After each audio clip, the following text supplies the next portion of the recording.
What's up everybody? Hello and welcome to Broken Boosted episode 11.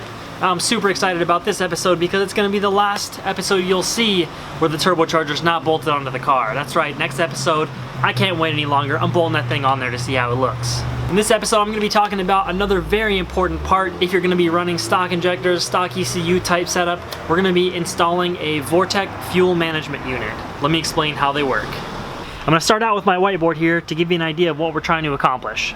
On the x-axis we have manifold pressure, vacuum is basically idle and cruise, and 0 would be full throttle on a naturally aspirated car, and this is boost, either via turbo or supercharger. On the y-axis we have fuel pressure. Now a stock fuel pressure regulator, the OEM regulator, is going to do something like this. It holds somewhat consistent pressure and has a very slow rate of rise. Now adding the aftermarket Vortech unit is going to cause the fuel pressure to do something like this. It's going to rise when it gets into boost, and it has something called a rise rate. Now you might see rise rates like 3 to 1, 9 to 1, 12 to 1, and what those numbers mean is for every pound of boost, you'll get an extra 3 psi fuel pressure, or an extra 9 psi or 12 psi. These are different rise rates. We're going to generate higher pressure as it goes into boost and be able to force more fuel through the stock injectors. Now of course the stock injectors and the stock fuel pump both have their limits, but with this Vortech FMU I should be able to reach my goal of 140 to 150 wheel horsepower with my application.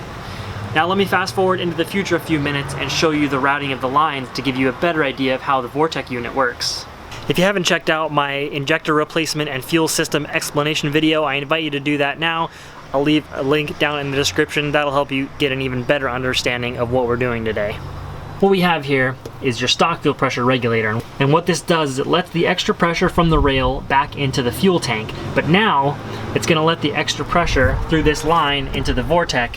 The Vortech is still going to keep it blocked off until the pressure goes even higher when it's in boost, and when it gets to a certain level, then it's going to go from the return line of the Vortech back to your return line.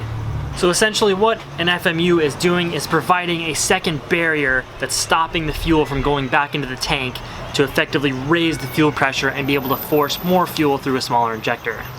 I picked the Vortech FMU up for $60 used. Oh my god, how do you find all these good deals? Alright, hold on. Let me explain something real quick.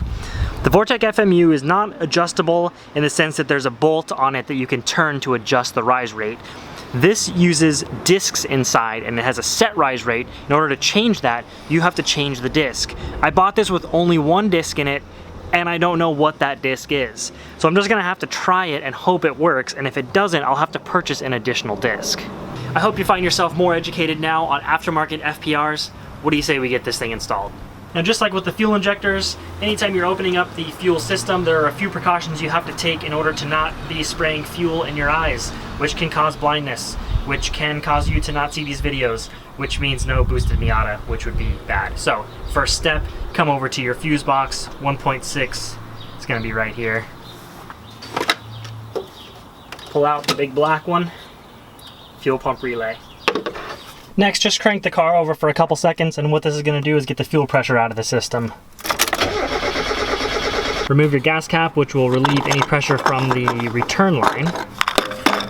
And of course you're going to remember to disconnect your negative battery terminal, because one small spark could cause you a big problem when you're dealing with fuel. Next thing you're going to do is disconnect the return line to your tank, and how you know which is you have a line that connects to your stock fuel pressure regulator here. It drops out of the bottom of the regulator and it comes to this hard line. That's the one you're going to disconnect.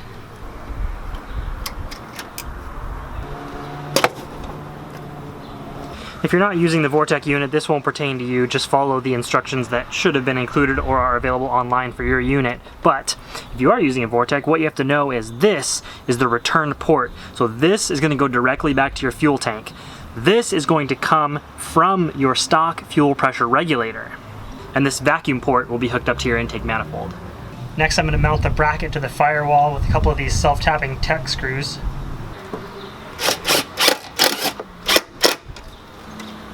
And mount the unit to the bracket with the mounting holes and the included hardware. Now we'll hook the line up from the stock fuel pressure regulator to the feed of the Vortech.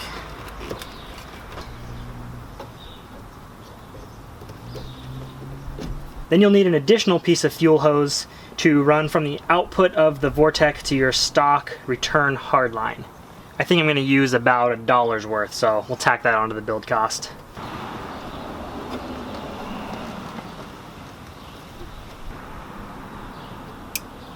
Last thing you need to do is hook up your vacuum line, and what I forgot to buy before this video is a vacuum tee. What that's going to enable me to do is run the vacuum line from the port on the regulator right over to this vacuum line that goes to your stock regulator. I'll be able to tee right into it. You'll cut this, put the tee in, and have a little extra port that you'll be able to hook this line up to. For testing's sake, I'm just going to disconnect my boost gauge and hook up the regulator to make sure that everything is kosher. Once everything's hooked up, you'll want to start it and immediately inspect all fuel connections for leaks.